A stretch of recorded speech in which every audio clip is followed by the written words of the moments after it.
Emma, thank you very much for joining us on day 2 of the Offshore Wind Conference in Glasgow. How's day 1 been for you? Day 1 of the Offshore Wind Conference was really great. All the sessions were really insightful, and day 1 was really focused about the supply chain. So we had a number of sessions that were delving into essentially how do we support and grow the renewable energy supply chain to meet our ambitions.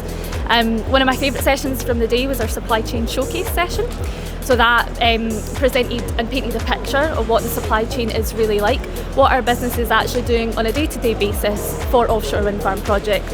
And it features companies who are delivering work scopes sort of as diverse as marine services and parts supply. So that was organisations like Balmoral, Renewable Parts and the Port of Nigg.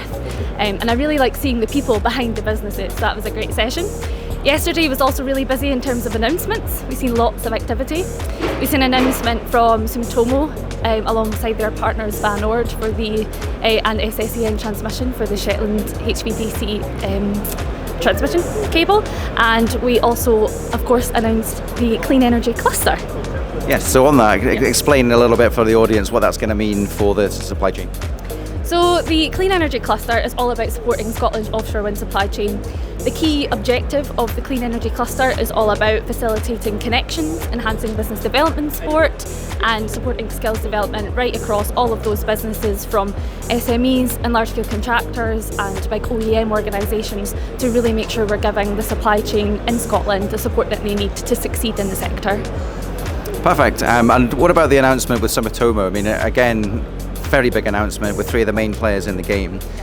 When can we expect some opportunities for the supply chain on that? So that's all to play for. I think it's really exciting times. We're seeing lots of big announcements from Sumitomo. There's lots going on up at the Port of Nigg. We actually had a live stream yesterday from Sumitomo up at the facility to see what was going on there. So they're currently obviously constructing the facility then.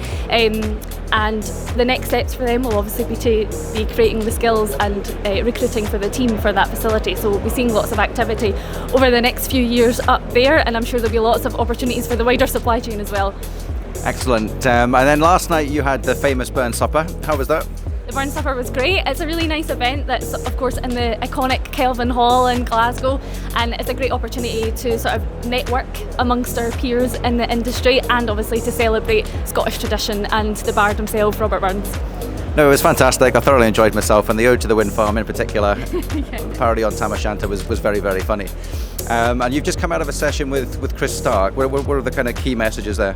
Yeah, so day 2 we kicked off with Chris Stark, Head of Mission Control, and it was really insightful. I think the key thing I took away from that was the sheer scale of the ambition, but also the confidence that Chris had in terms of the ability to deliver this. There's lots of work to be done, but the industry is clearly driven and has that direction from the Clean Power Plan 2030. So yeah, lots of ambition, and it was great to see the passion coming through in that session.